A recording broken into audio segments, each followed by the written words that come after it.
Welcome to the Thinking Director channel, where thinking differently leads to living differently. Ability cannot overcome karma. Karma cannot overcome aspiration. Have you ever felt exhausted? Like you've given it your all? And yet, things still don't turn out the way you hoped? You study hard, work relentlessly, hone every skill you can.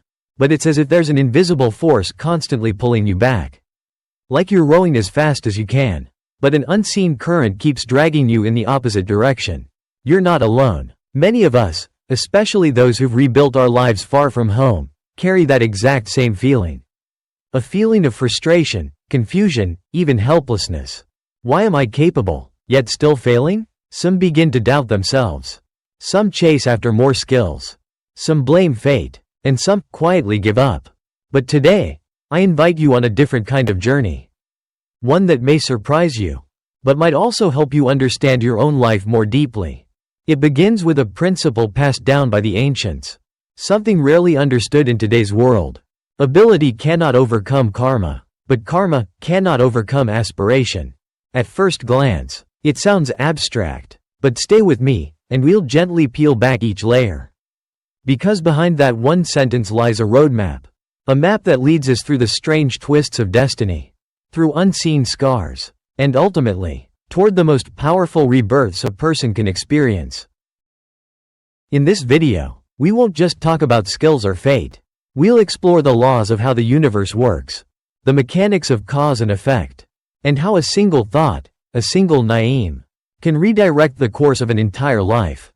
We'll dive deep into three seemingly distant concepts, but ones that actually show up in your everyday actions. Ability, karma, aspiration. Ability is what you know. Karma is what you've done. Aspiration is the deep, burning ideal you once held in your heart. And sometimes, it's that aspiration, even if it's just a tiny flame, that's strong enough to cut through every darkness. You don't need to be a genius. You just need to understand the current you're caught in, and how to shift its direction, not just increase your speed. This journey won't give you all the answers, but if you listen with your heart, you'll begin to see the invisible strings that have been shaping your life all along. You'll see why certain patterns keep repeating, and more importantly, you'll realize you are not a victim of fate. You are the one writing it, if you are awake enough. So, are you ready? Let's begin at the source. The place where everything starts. The thought you send out is the one that will come back to you. There was a long period in my life when I believed that if I was good enough, everything would eventually fall into place. That as long as I had the right skills, the right methods, and a solid work ethic, I could overcome anything, and I thought that was the truth. But life has its own way of showing us otherwise. Have you ever met someone who's extremely talented, hardworking, but still struggles to succeed? Have you ever seen someone who's genuinely kind and well-intentioned, yet constantly surrounded by misfortune? That's when I started asking, maybe ability alone isn't enough? And that's when I began to understand something deeper, karma. Now I know, the word karma might sound distant or spiritual, but in reality, karma is simply another way to describe the consequences of what we've done in the past. Let me give you an example. If you've spent years helping others sincerely, then one day, when you're in trouble, help will come, often from the most unexpected places. On the flip side, if you've caused harm, injustice, or deception, eventually, a certain unease or disruption will find its way back into your life. The problem is, we often judge a person based on their present abilities, and forget that they're actually living inside a karmic context, a web of effects set in motion by past causes. So let's break it down. Ability is what you're learning and building now. Karma is the accumulation of what you've already done and put out into the world. And then there's something even more powerful than both. That is aspiration. Aspiration is hard to define, but if you've ever felt it, you'll know exactly what it is. It's the deep, burning desire that lives quietly in your heart. Not a fleeting want, not a superficial craving, but a purpose that persists through the years. Aspiration is what drives a mother with no education and no money to raise her child to succeed. It's what helps someone rise from the ashes, fail 100 times, and still not give up. It's what keeps you going, even when life keeps knocking you down, because you believe you weren't born to live an average life. Aspiration doesn't shout. It doesn't put itself on display. but it is the most powerful inner force you have. People often ask me, so which one matters most? My answer, all three matter. But aspiration is the one that changes everything. Ability helps you handle situations. Karma creates the circumstances you live in. But aspiration, that's what can shift karma and lead you into an entirely new life. Think of it like this. Your ability is the paddle. Your karma is the river current. But your aspiration is the will to keep going, even when the current pulls hard, and to steer toward a different direction. The saying, ability cannot overcome karma, and karma cannot overcome aspiration, was never meant to make you feel helpless. It was meant to wake you up. To remind you that, if you're struggling, it may not be because you're not good enough. It may simply be that you're still living through the effects of what was previously set in motion. But if you still carry even a small flame inside your heart, if you still hold on to a genuine desire to live beautifully, then no karmic storm can drag you down forever. What you need to do is listen to yourself again. Revisit the purpose you once had. It doesn't have to be grand, but it must be real. And starting today, live, act, and choose as if you're planting new seeds, reshaping your destiny, and reigniting your aspiration. And you'll see, life will begin to shift. Life isn't always immediately fair, but it is always fair, quietly and persistently so. You might not get an instant reward for a good deed. You might not feel the consequences of a harmful action right away. But everything, I repeat, everything you send out, will eventually find its way back to you. The ancients called it the law of cause and effect. Today, some call it karma. Modern physics calls it action and reaction. The universe? It calls it energy balance. No matter what language you use, the principle is the same. You reap what you sow. Take a look around you. The life you're living today is the sum of all the seeds you've sown in the past. If today you're surrounded by good relationships, that's not random. It could be because you once knew how to care, how to listen, how to offer kindness. If today you feel misunderstood or distant from others, try looking back. Have there been moments when you were dismissive, careless, or unintentionally hurtful? Life is like a mirror. It never lies. You smile, it smiles back. You frown, it reflects that same tension right back at you. And it doesn't just mirror your expression, it mirrors your inner world. If your thoughts are full of gratitude, positivity, and compassion, then no matter how hard life gets, you'll still find joy in small things. But if you carry envy, resentment, and blame inside you, even surrounded by luxury, you'll still feel hollow, unsatisfied, and uneasy. Many people say, I'm good to others, but no one is good to me. To that, I gently ask, are you being kind from a genuine place of giving? Or are you investing, hoping to get something in return? Are you kind because of who you are? Or because you're expecting them to repay you? Because if you sow kindness with the expectation of return, then the seed you planted wasn't love, it was control. And when that seed doesn't bear the fruit you hoped for, you feel disappointed. But it's not life's fault. The seed was misaligned from the start. Cause and effect doesn't operate like a bookkeeping system. It's not, I helped you once, so now you owe me. It's a much bigger system, where every thought, every action, every word, is a stream of water you're releasing into the world. That stream may drift far, disappear from sight, but one day, it will return, and when it does, you will be the one who is either nourished or drowned by the very stream you created. This isn't meant to scare you. It's meant to awaken you, to help you realize you are always planting something. In your words, in your reactions, in the way you look at others. You don't need to be perfect. No one's asking that, but you do need to be aware of what you're planting. And here's the beautiful part. You can start over at any time. No matter what pain you've caused, what mistakes you've made. From the moment you wake up and begin sowing better seeds, the wheel of life starts to turn in a new direction. You want love? Start truly loving others. You want more opportunities? Open your hand. Help someone who needs a lift. You want to live in a kind world? Then be the one who brings kindness first. You can't plant an orange tree and expect to harvest apples. You can't fill your life with rage and expect peace to knock on your door. In the end, the one who will fully receive the harvest of what you've sown is no one else but you. Modern society tends to glorify ability. We praise the talented, admire those who speak well, work fast, and succeed early. From companies to schools, to the outside world, skill and performance are often seen as the gold standard. But here's something strange. Many highly capable people still end up in tragedy. They fall from great heights, shatter quickly, and vanish from the stage of life, long before they even understand what happened. Why? Because ability without integrity is like a sports car with no brakes, powerful. Yes, but dangerous to both the driver and everyone around. There's a quote worth reflecting on. With great power comes great responsibility. Yet sadly, not everyone with great ability is aware of the responsibility that comes with it. Think of it this way. A person with exceptional speaking skills. If they use their voice to uplift, inspire, and heal, they become a light in their community.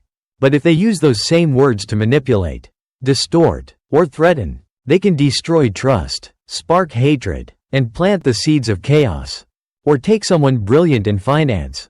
If they use that intelligence to create value, educate others, and promote sustainable investing, that's a gift. But if they exploit loopholes, evade taxes, or manipulate markets for selfish gain, they're digging a hole that may one day collapse beneath them. Ability is a double-edged sword. It can be a weapon or a tool for healing. What it becomes depends entirely on the morality of the one who wields it. The more power you hold, the more talented you are, the more people trust you, the more careful you must be with your words and actions. If an average person makes a mistake, maybe no one notices. But if someone with influence makes the same mistake, hundreds could follow them down the wrong path. That's the difference. So in any setting, whether it's family, a business, or a community, we need to evaluate people not just by their skills, but also by their moral foundation. I know this isn't easy. Because integrity isn't quantifiable. It doesn't come with a certificate or a flashy resume. But it always shows up in the small things. How someone treats those with less power. How they behave when no one is watching. How they keep promises without reminders. How they act when caught between profit and principle. That's where true character reveals itself. Someone with great skill but no ethics is like a person wearing steel boots on ice, fast, but prone to a devastating fall. Someone with integrity but limited skill might move slowly, but every step they take is steady and grounded. Ideally, we develop both ability and ethics in harmony. But if you had to choose one to build first, choose ethics. Because integrity is the compass that guides your ability. It keeps you from straying, from chasing short-term gains at the cost of long-term truth. You can always learn new skills, but without a strong moral foundation, those skills can become tools for destruction, not creation. And in the end, integrity is what helps you sleep well at night. When you live honestly, do the right thing, keep your word, and avoid deceit, you don't need to hide. You don't fear the light. You don't run from your own conscience. A person with ethics may walk slowly, but they will go far. Surrounded by good people, carried by trust, guided by light. One of the most common questions I get is, if I've made mistakes in the past, is there any way to fix them? The answer is, yes. But not by erasing the past, rather, by transforming it. And that, in essence, is what the term, purging karma, is all about. It might sound mystical or old-fashioned, but there's nothing supernatural about it. To purge karma simply means to do good in order to gradually balance out the harm we've once caused. To consciously plant seeds of virtue that slowly soften and heal the invisible debts we've left behind. All of us, without exception, are carrying some form of karmic weight. That means you and I are both living in the aftereffects of past actions, decisions, and choices, whether we remember them or not. Some people carry karma from a painful childhood. Some from selfishness, carelessness, or patterns of harm they didn't realize they were causing. And others carry it from generations before them, quietly, unseen. So what should we do? Don't panic. Don't give up. The beautiful truth is, you can absolutely change. You can start by cultivating virtue, little by little. You don't need to perform grand gestures. You don't need to become a saint. Just do the right thing, genuinely. And without calculation. Forgive someone sincerely. Help another person without expecting anything in return. Hold back anger. Listen deeply. Stay calm when others lose it. Each of these small acts is a seed of blessing you're planting. And when enough of those seeds grow, they begin to transform your old karma into new grace. Imagine karma like a dark canvas. You can't erase the black in one stroke, but you can start adding strokes of light, color, and clarity. Day by day, the shadows fade, and one day, brightness becomes the dominant tone. This isn't just philosophy. Many people have experienced this shift. They lived in chaos, in confusion, in constant failure. But the moment they began living more honestly, giving more, showing more kindness, life softened, opened, and slowly pointed toward a new path. We often measure blessings by money, fame, or status, but true blessings might look like a healthy body, free from illness, a kind and compassionate child, a peaceful home, filled with warmth, a restful night's sleep, a sudden opportunity that appears just when you were ready to give up. These aren't things you can achieve purely by ability. They are fruits of the virtue you've quietly cultivated. And here's something important. Doing good, living virtuously, isn't a ticket to change your fate. It's not a point system with the universe. It's a way to free yourself from the exhausting cycles of anger, resentment, and powerlessness. Because when you live kindly, your heart feels lighter. When you give, you feel abundant. When you care for others, your own life begins to feel more meaningful. We can't avoid all suffering, but we can reduce it by not sowing more pain. We may not be able to control all the karma we've inherited, but we can absolutely choose to plant new seeds of goodness. And one day, when you look back, you'll realize that the good things happening in your life aren't luck. They're simply the well-earned harvest of the quiet seeds you once planted with love. Have you ever wondered, why do some people become rich overnight, only to lose it all just as fast? Why are some born with everything, yet end up living in anxiety, illness, or even deep loneliness? Could it be that money doesn't guarantee happiness? That some kinds of wealth can't be held in the hand, but must be held in the heart? Ancient wisdom teaches, when virtue doesn't match your position, misfortune follows. In other words, when your merit isn't enough to sustain the wealth, power, or status you hold, life starts to unravel, often quietly and sometimes violently. Sounds intense, doesn't it? But look around, it's not rare at all. How many lottery winners go bankrupt in just a few years? How many successful entrepreneurs crash into legal trouble or lose everything overnight?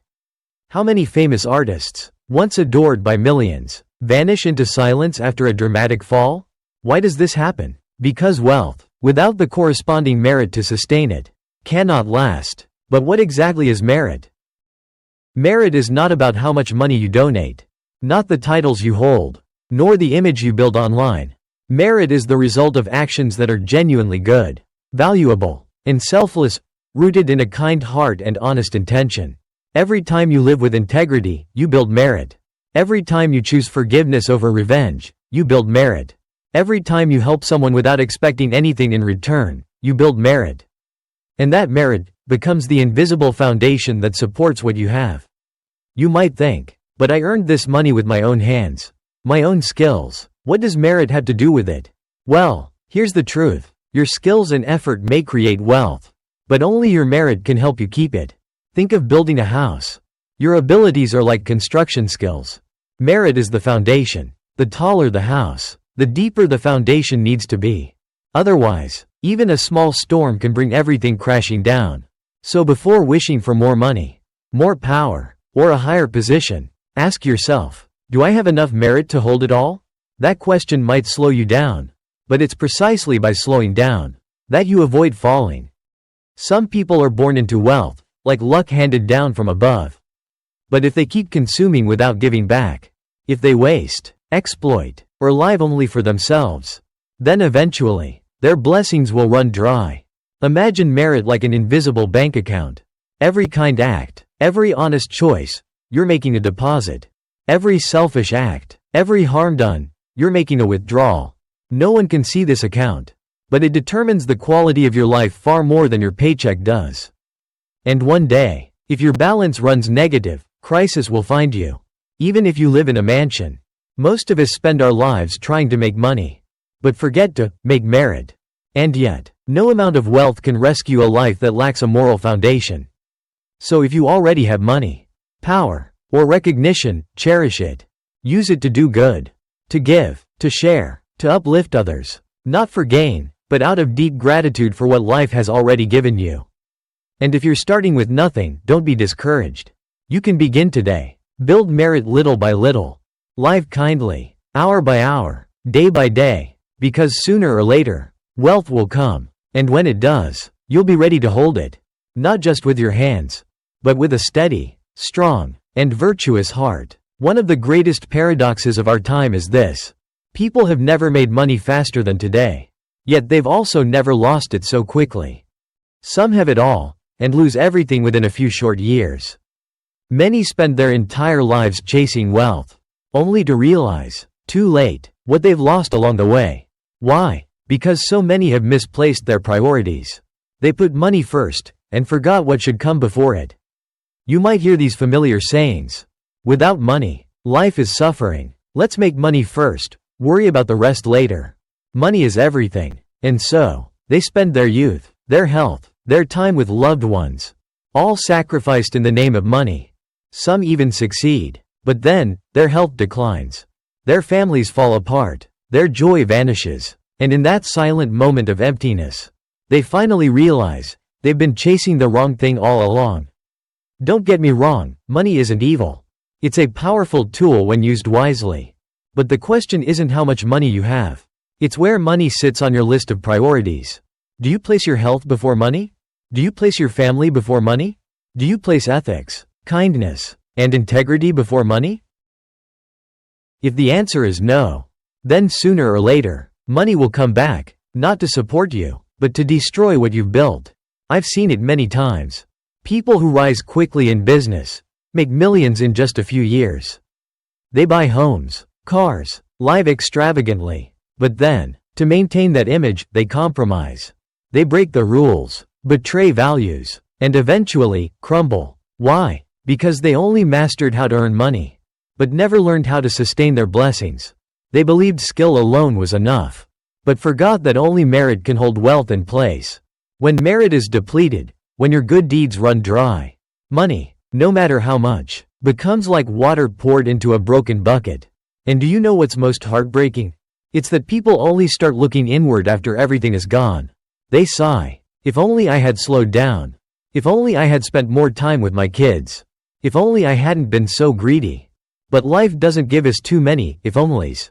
So while you're still healthy, clear-minded, and have enough, rearrange your priorities. Let money be the result, not the goal. Let it come as a reward for kindness, hard work, and real value you offer to the world, not as a reason to sacrifice what truly matters.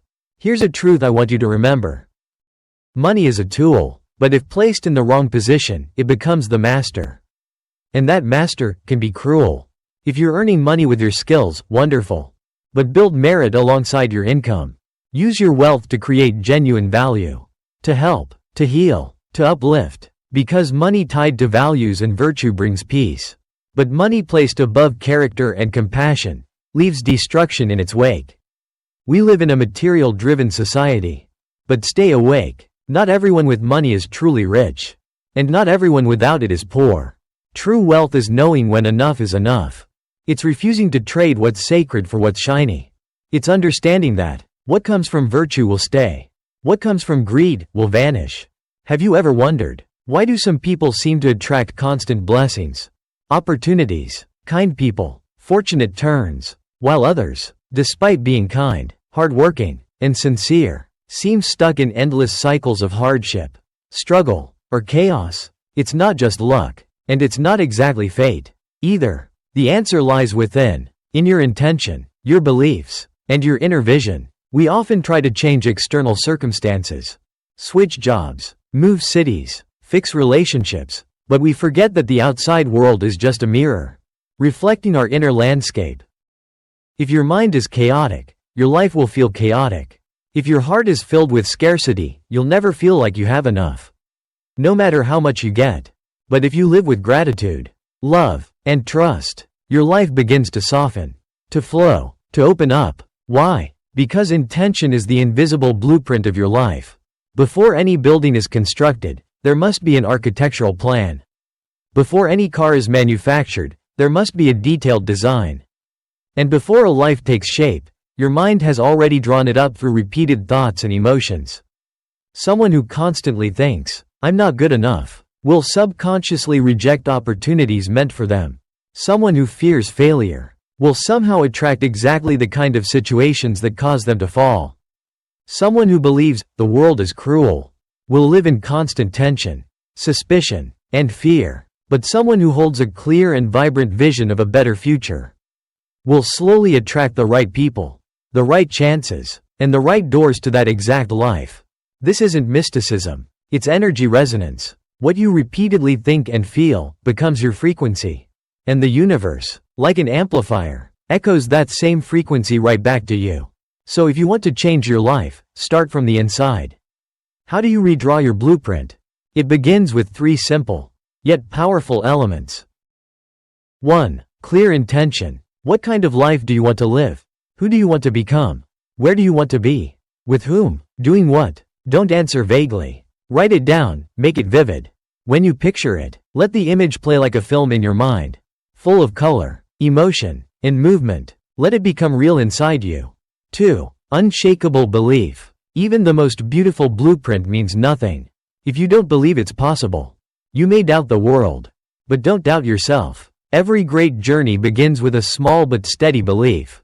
Water it daily, nurture it like a seed, because belief is the root of every transformation.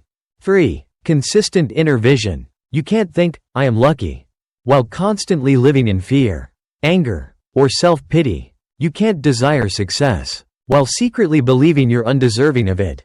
Your inner image must align with your outer goals. Only when your inner world and your external actions speak the same language will you walk in the direction of your dreams. We've been conditioned to live reactively, to adjust, to chase, to cope. But if you don't design your life intentionally, your life will become a product of circumstance. You don't need to do anything grand today. Just begin with this. Each morning, close your eyes and see clearly the person you want to become. Hold that vision in your heart. Take small actions that align with that version of you. And walk, patiently, one step at a time. One day, you'll look around and realize, life doesn't betray those who dare to live according to the blueprint they've drawn. Have you ever tried driving to a completely unfamiliar place, without a map? Chances are, you'd get lost. Life is no different. No matter how talented, hardworking, or ambitious you are, if you don't have a clear internal map, you could go very far and still have no idea where you're headed. So where is this map? It's not in your GPS. It's in your mind, in the thoughts you repeat daily, in the images you see long before they ever show up in reality. To draw that life map, you need 3 essential steps. Idealize, visualize, materialize. Sparkles 1. Idealize. Dare to dream beyond the present. Most people have dreams, but very few dare to idealize their life. Why? Because from a young age, we're taught to be realistic. Don't daydream. Just accept what you have. And so, we build invisible walls around our potential and spend our lives trapped inside them. But idealizing is not fantasizing. It's the courage to imagine a future bigger than your fears. It's placing your hand on your heart and saying, "I wasn't born to survive, I was born to live meaningfully." No matter where you are, what you do, or how old you are, you have every right to imagine a greater life. No one taxes dreams. But without dreams, you'll pay the price. Through years of mediocrity and emotional exhaustion. Begin with a powerful question. If there were no limits, what kind of life would I truly want to live? Visualize, bring the blueprint to life. Did you know your brain can't fully distinguish between a deeply imagined event and a real one? That means, if you see something clearly, vividly, and repeatedly in your mind, your body and emotions begin to believe it's real. And that belief triggers energy, decisions, and actions that slowly turn that vision into reality. Visualization is where your dream gains color.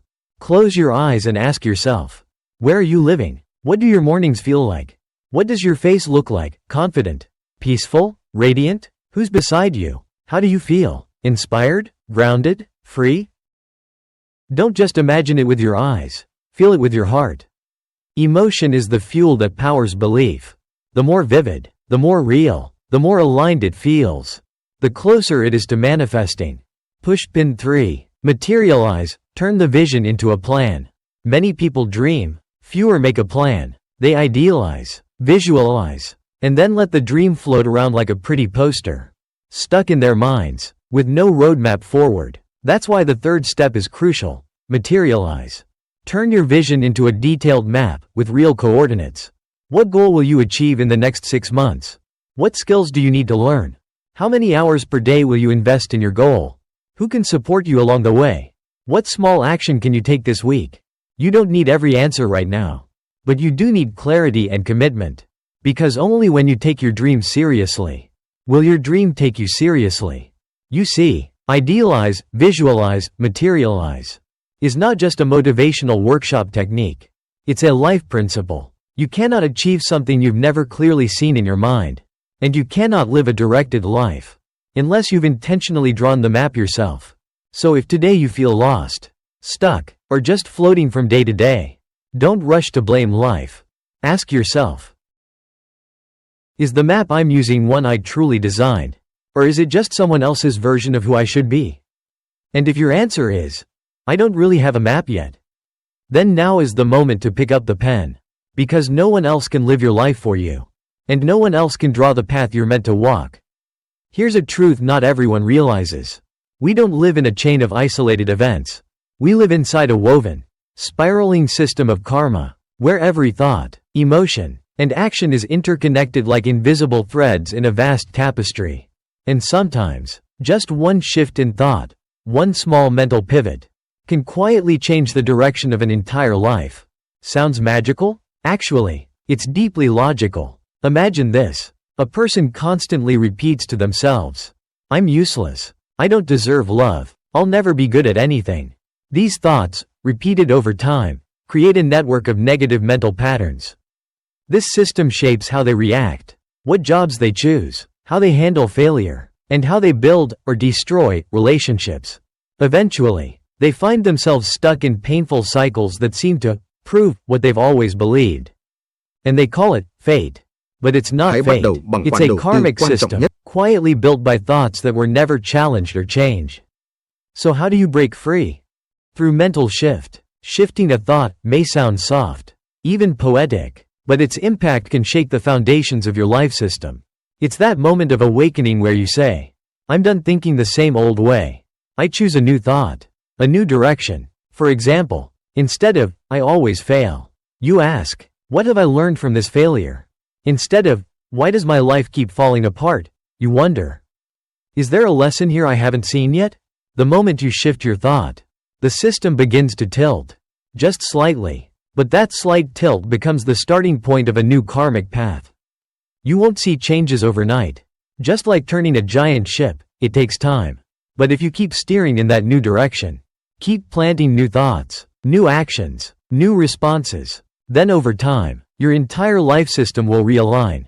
That's why, in Eastern traditions, spiritual growth is not about doing more, but about purifying from the root. And the root is always the mind. Every major change in life starts with one small thought. One thought of resentment can begin years of anger, broken relationships, and inner war. But one thought of compassion can heal a friendship, a family, or even a lifetime. Shifting your thoughts doesn't require a stage. No spotlight, no big announcement. It happens in silence, but it rewires the very fabric of your life. So if you've lived for years in a karmic loop of negativity, don't panic. If you've made mistakes, suffered losses, missed chances, don't give up. As long as you can shift your thought, you can reshape your future. The old karmic system you've been caught in is not a life sentence. It's just the result of unconscious choices. And the moment you wake up, the moment you begin choosing differently, you're writing a whole new script. You don't have to change the whole world. Just change your next thought. Will you resent, or will you be grateful? Will you hate, or will you forgive? Will you blame, or will you take responsibility? Each answer shifts your path. Each choice rewires your karmic orbit. Mental shift is not just a tool. It's a reset button for the mind. A loving interruption to the worn-out storyline. So a brighter, truer, more meaningful path can unfold. The world is constantly changing. And on any ordinary day, what once felt stable can suddenly collapse. Health, finances, jobs, relationships, emotions, nothing is guaranteed. But the real question isn't whether life will throw storms your way. It's whether you have the inner strength to withstand them. Imagine life as a vast ocean. Waves and storms are inevitable. But the ship that survives the storm isn't the one that looks flashy on the surface. It's the one with the strongest foundation beneath. That foundation is your inner strength. Inner strength isn't what you show on social media. It's not your degrees, titles, savings, or even how calm you appear. Inner strength is what you hold onto when everything else falls apart. It's your ability to stay centered in chaos, to respond rather than react, to keep going when quitting feels easier. Think about it. Some people fall apart at the slightest inconvenience. Others walk through grief, betrayal, and loss, and come out stronger, more grounded, more alive. The difference isn't luck, it's inner resilience. But here's the good news. Inner strength is not something you're born with. It's something you build. Just like muscles, strength grows through repetition and practice. It's built when you keep your word, even when no one's watching. You finish the task, even when no one praises you. You pause instead of reacting impulsively. You choose honesty, even when it's hard. Each time you choose what's right over what's easy, your inner strength expands. Each time you face discomfort instead of avoiding it, you grow deeper roots. Each time you take ownership instead of blaming others, you become freer. Inner strength is also the ability to stand alone in silence. There will be seasons when no one understands you, no one supports you, and you have to keep walking alone. That's when the real foundation is laid. You can't outrun storms forever, but you can build a shelter within yourself that stands through anything. Of course, we all want life to go smoothly. We all want support, love, and a bit of luck. But life doesn't always give us what we want. Sometimes, it strips things away. Sometimes, it tests us, breaks us open, and in those moments, you'll realize, strength isn't the absence of struggle. It's your ability to not be swept away by it. A strong person isn't someone who never falls, but someone who falls and rises again and again. They don't suppress pain, but they don't let pain run their lives either. They know when to speak and when to stay silent. They know that storms don't last forever. And what matters is whether you can hold on until the light returns. So don't just build outward success. Don't only chase skills, money, or titles. Spend time building your inner world. Learn to sit still while everything moves. Learn to soothe yourself instead of waiting for rescue. Learn to accept what you can't change, and change what you've been avoiding. Because in the end, you can't control the size of the waves, but you can control the size of the sail you raise. And that makes all the difference. Do you believe that a single passing thought, a quiet whisper in your mind, could change the entire direction of your life? You might be thinking, come on, it's just a thought. What difference could that possibly make? But here's the truth. Everything you are living today began as a thought. A decision to start a business? It began with a thought. I believe I can. A painful breakup? Often rooted in a long-harbored thought of resentment. A journey of healing? Sparked by the quiet question, could I live differently? Even the birth of a child begins with a thought of love. A single thought, so delicate, can redirect entire rivers of action. Because a thought never stands alone. Every thought is a seed. From that seed, actions grow. Actions become habits. Habits shape character. And character writes your destiny. Want to change your fate? Don't rush outward. Start with one shift in your thinking. Just one positive thought can trigger an entirely new chain reaction. Like standing beside a polluted river and dropping in a single drop of clean water. At first, it seems insignificant, but if you keep dropping clean water in, day after day, the entire stream will begin to clear. A person who once lived in fear, negativity, or anxiety, if they start planting one good thought a day, a word of gratitude, an act of kindness, a wise decision, a healing phrase, over time, their inner current begins to change. No longer just surviving, but living with direction. No longer just reacting, but awakening. You don't need to become a different person overnight. You only need to add one good thought today. A thought of forgiveness. A thought of sufficiency. a thought of hope, a thought wishing well for others. The world may be full of negativity, but you don't have to dissolve into it. You just need to keep your own stream clean. Because only when your internal waters stay clear can you resist being swept away. Have you noticed? On days you wake up with a gentle thought, a moment of gratitude, or a calm sip of warm water in silence, those days often flow more peacefully. But when you begin with thoughts of comparison, frustration, or blame, the day tends to unravel.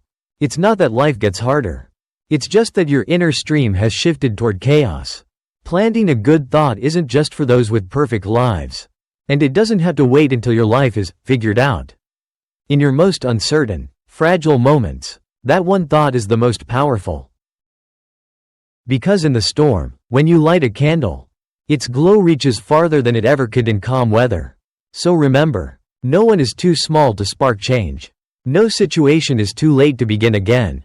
And no one else can live your life but you. If you're still here, listening, reflecting, if your heart is stirring in any small way, then I believe you're already ready. Ready to plant that first good thought. A new stream of life doesn't come from the outside.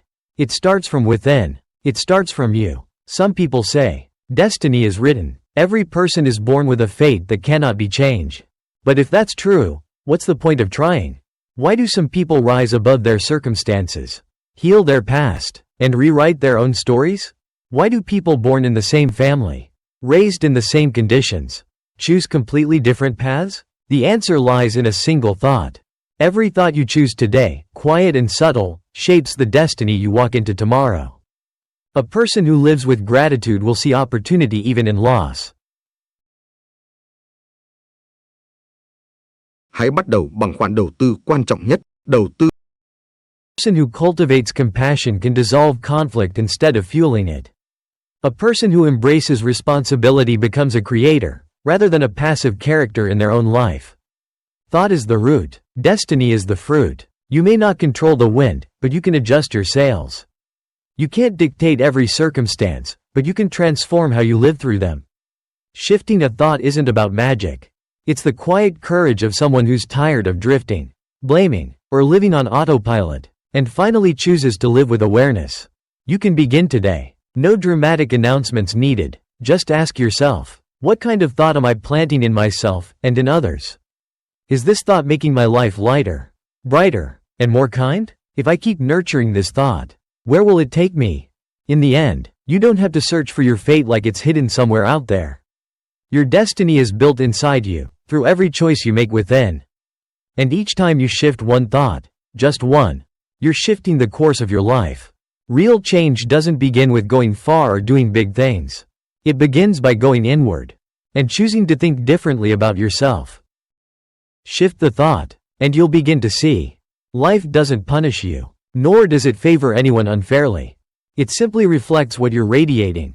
Clapperboard, and if you've stayed with me until now, then I trust. A good thought has already begun to awaken within you. Hold on to that thought. Feed it each day, because who knows? This might be the very moment your life quietly begins to turn toward a new direction.